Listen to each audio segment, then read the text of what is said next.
मला तुम्हा सर्वांना मी आता जे बोलते आहे ते सर्व चॅनल्सनी कृपया नोंद करून घ्यावी। गेले काही आठवडे झाले जेव्हापासून मी शपथ घेतली आहे या विषयावर मी वेळोवेळी व्यक्त झालेली आहे आणि आज मी सकाळी गव्हर्नर साहेबांबरोबर निघाले होते। तोपर्यंत विमानामधून उतरेपर्यंत मला महाराष्ट्रामध्ये मुंबईमध्ये काय चाललंय हे मला नागपूरमध्ये माहीत नव्हतं।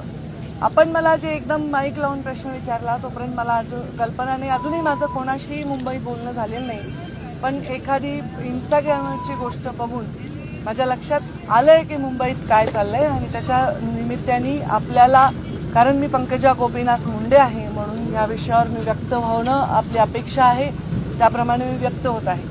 मी जे व्यक्त होत आहे त्याचा आपण सर्वांनी सन्मान ठेवावा। मी जे बोलणार आहे त्याच्यानंतर कुठल्याही प्रश्नोत्तरासाठी जागा राहणार नाही। हा विषय अत्यंत ह्युमन विषय आहे, माणुसकीच्या दृष्टीने महत्त्वाचा विषय आहे। मला आपण प्रश्न विचारणार आहात त्यापूर्वी मी हे सांगते की काही व्हिडिओ सोशल मीडियावर व्हायरल झाले संतोष देशमुखांना मारण्याच्या संदर्भातले। मला त्याच्याविषयीची माहिती नाही, पण इंस्टाग्रामवर मी फक्त एक पोस्ट पाहिली। ते व्हिडिओ उघडायची किंवा बघायची माझी हिंमत देखील झाली नाही, कारण ज्यांनी त्यांना एवढ्या अमानुषपणे मारलंय आणि एवढ्या अमानुषपणे मारून त्याचा व्हिडिओ केलाय त्यांच्यामध्ये जेवढी निर्मनुष्यता आहे किंवा ह्या व्हिडिओचा काहीतरी आपल्याला वापर करायचा असा काहीतरी कोणीतरी प्रयत्न करत असेल त्याच्यामध्ये पण जी निर्मनुष्यता आहे ती माझ्यामध्ये नाही, ते बघण्याची माझी हिंमत नाही। संतोष देशमुखांच्या हत्येनंतर मी पहिल्यांदा मुख्यमंत्री महोदयांना पत्र दिलं होतं आणि 12 डिसेंबरला मी याच्यावर संपूर्ण भाषण माझं आपण पहा ऑनलाईन आहे मी व्यक्त झालेली आहे। आता यामध्ये कोण आहे काय नाही, कोण इन्व्हॉल्व आहे, कोणाचा हात आहे हे केवळ आणि केवळ तपास यंत्रणेलाच माहिती आहे।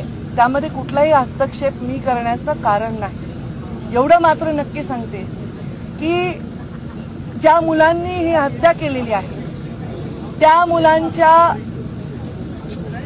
मुळे समस्त राज्यातील समाज ज्यांचा काहीही दोष नाही तो सुद्धा मान खाली घालून गंभीरपणे वावरत आहे। खरं तर त्या समाजाची जी मुलं आणि ज्याची हत्या झाली त्याची एवढी निर्घृण हत्या झाली त्यामुळे तो समाज एका आक्रोशात वावरत आहे। खरं तर समाज आणि जात याच्यावर बोलायची गरज नाही, पण आता परिस्थितीच अशी आहे प्रत्येक गोष्ट जातीवर जाते। गुन्हेगाराला कुठलीही जात नसते, अमानुषपणे कोणाला निर्दयीपणे संपवणाऱ्याला कुठलीही जात नसते आणि त्याच्यावर एक निर्णय घेणाऱ्या राज्यकर्त्याला सुद्धा जात नसली पाहिजे।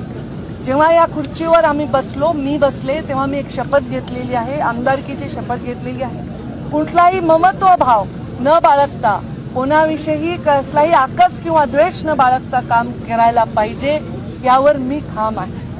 संतोष देशमुखांच्या झालेल्या निर्घृण हत्येवर निषेध व्यक्त करताना मी मनापासून क्षमा मागते त्याच्या आईची, कारण ज्या मुलांनी ही निर्घृण हत्या केली आहे ते माझ्या पदरात असते, माझ्या पोटचे असते तरी मी हेच म्हणले असते की त्यांना कडक शासन करा।